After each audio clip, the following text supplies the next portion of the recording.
Hi tears, இன்றைக்கி பார்க்க போகிறது வந்து street style garlic fried rice எப்படி செய்கிறதுன்னு பார்க்க போகிறோம். வாங்க இது எப்படி பண்ணுறதுன்னு பார்க்கலாம். ஃபஸ்ட் தேவையானது ஒரு கப் அளவு பாஸ்மதி ரைஸ். நான் வந்து எடுத்துருக்கிறது இந்தியா கேட் ஃபீஸ்ட் ரசம் நான் எடுத்திருக்கேன். அதுக்கு வந்து ஒரு பாத்திரத்தில் தண்ணியை வந்து ஆட் பண்ணிக்கிங்க. தண்ணியை வந்து நல்லா கொதிக்கட்டும். அதில் வந்து கொஞ்சமாக வந்து கல் உப்பு வந்து ஆட் பண்ணிக்கிங்க. இது நல்லா கொதிச்சதுக்கப்புறம் தான் நம்ம வந்து அரிசியை வந்து ஆட் பண்ணிக்கணும். இந்த அரிசி ஆட் பண்ணதுக்கப்புறம் முக்கால் பதம் வேகணும். அது வரைக்கும் வந்து எடுத்துக்கணும். ரொம்ப வந்து வேக வைக்கக்கூடாது, குழஞ்சி போயிடும். கொஞ்சமாக வந்து ஆயில் ஆட் பண்ணிக்கிங்க. இப்போ பாருங்கள், இந்த அளவுக்கு வந்து நம்ம வெந்துருச்சு. இதை நம்ம ஃபில்ட்ரு பண்ணி தண்ணியில் வந்து நல்லா பச்சை தண்ணியில் அலசி வச்சுக்கலாம்.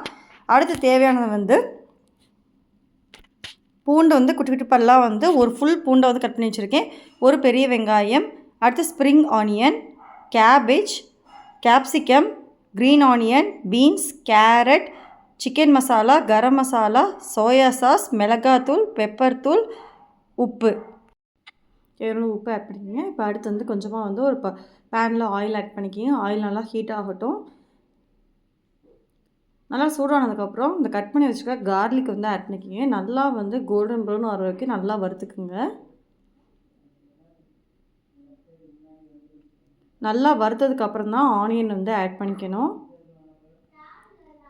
இதை வந்து ஒரு முக்கால் பதம் வேகிற வரைக்கும் மட்டும் நல்லா வதக்கினா போதும். ரொம்ப வந்து வதக்க தேவையில்லை. அடுத்து வந்து நம்ம கேரட், பீன்ஸை வந்து ஃபஸ்ட்டு வதக்கிக்கலாம். இதனால் ஒரு முக்கால் பதம் வந்ததுக்கப்புறம் கேப்சிகம், ஸ்ப்ரிங் ஆனியன், அதுக்கடுத்தது கேபேஜ் இதை ஆட் பண்ணிட்டு அதையும் முக்கால் பதம் வேகிற வரைக்கும் நல்லா வேக விட்டுக்குங்க. நல்லா வந்து வதக்கணும். நல்லா வதக்கிக்கங்க. இப்போ வதங்கினதுக்கப்புறம் ரைஸ் வந்து ஆட் பண்ணிக்கணும்.